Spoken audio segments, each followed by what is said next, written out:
जो लोग भाग्य में विश्वास रखते हैं, उसके सहारे रहते हैं, वे हमेशा तारों, ग्रहों, स्थानों की तरफ देखते रहते हैं। यहाँ तक कि वे भाग्यशाली जूतों, भाग्यशाली साबुन, भाग्यशाली नंबर तथा इसी तरह की चीजों को ढूंढते रहते हैं। भाग्य के सहारे आगे बढ़ने की चाह में वे उन चीजों को भी खो देते हैं जो वे खुद आराम से कर सकते थे। आपके जीवन का कोई भी पहलू हो, उसके लिए जिम्मेदार आप ही हैं। आपकी शांति या अशांति, आपकी स्वस्थ मानसिकता या आपका पागलपन, आपकी खुशी या आपका दुख, आपके अंदर भगवान या शैतान, ये सब आपका काम है, आपका किया धरा है। अपनी ऊर्जा का पूरी काबिलियत के साथ इस्तेमाल करने के बजाय, अपने भीतर और बाहर सही वातावरण बनाने के बजाय, दुर्भाग्य से हम हमेशा ऐसी चीजें ढूंढते रहते हैं जो हमारे लिए ये सब कुछ कर दें। आज सुबह से शाम तक आपने कैसा अनुभव किया, यह आप पर निर्भर करता है। अपने आसपास के लोगों के साथ आपका कितना टकराव है, यह सिर्फ इस बात पर निर्भर करता है कि आप अपने आसपास के लोगों और परिस्थितियों को तथा उनकी सीमाओं और संभावनाओं को समझने में कितने असंवेदनशील रहे। यह इस बात से बिल्कुल भी तय नहीं होता कि आप कौन सा भाग्यशाली पत्थर या तावीज पहने हुए थे। यह सिर्फ इस बात पर निर्भर करता है कि आप कितनी संवेदनशीलता, बुद्धिमत्ता और जागरूकता के साथ अपने आसपास के जीवन को देखते हैं, काम करते हैं और रहते हैं। बात यह है कि यदि आप एक खास तरह के हैं, तो एक खास तरह की चीजें आपकी ओर आकर्षित होंगी। अगर आप किसी दूसरी तरह के हैं, तो फिर कुछ और तरह की चीजें आपके लिए होंगी। अगर किसी स्थान पर एक फूलों वाली झाड़ी है और एक कटीली, सूखी झाड़ी है, तो सभी मधुमक्खियां फूलों वाली झाड़ी की ओर जाएंगी।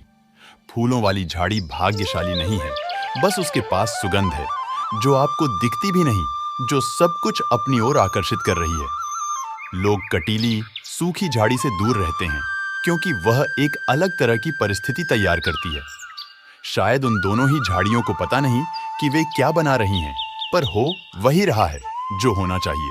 तो अगर आपके लिए अच्छी बातें हो रही हैं और आप नहीं जानते कि क्यों ऐसा हो रहा है, तो मैं कहूंगा कि आप बासी खाना खा रहे हैं।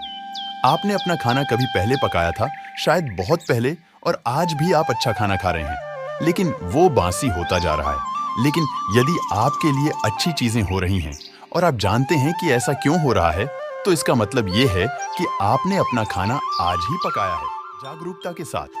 भारत की लोक भाषाओं में भाग्यशाली होने के लिए शब्द है अदृष्ट।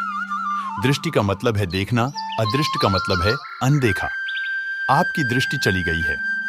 अगर आप देख सकते तो जान सकते कि जो कुछ हो रहा है वह क्यों हो रहा है। जब आप देख नहीं पाते तो आपको लगता है कि चीजें ऐसे ही हो रही हैं या अकस्मात हो रही हैं। इसी को हम भाग्य कहते हैं।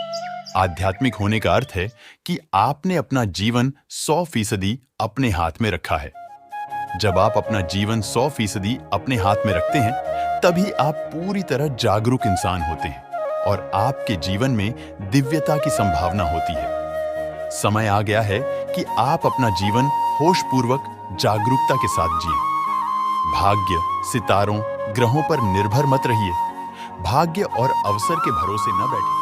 अपने आप को ऐसी बातों से प्रभावित मत होने दीजिए, क्योंकि अगर एक बार आप इस चक्कर में पड़ गए तो आप इसमें फंस जाएंगे और अपने जीवन में आप जो कुछ कर सकते हैं उसको सीमित कर लेंगे।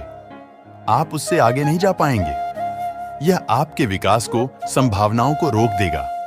कभी कभी कुछ बातें अनायास हो जाती हैं, लेकिन अगर आप ऐसे अवसरों की राह ही देखते रहेंगे तो अच्छी बातें आपके लिए हो सकता है तब हों जब आप कब्र में पहुंच गए हों, क्योंकि इसके लिए वक्त लगता है। जब आप भाग्य की, अवसर की राह देखते रहते हैं तो आप भय में, चिंता में जीते हैं। जब आप इरादे के साथ, योग्यता के साथ जीते हैं तो आपके साथ क्या हो रहा है, क्या नहीं हो रहा, यह महत्वपूर्ण नहीं होता।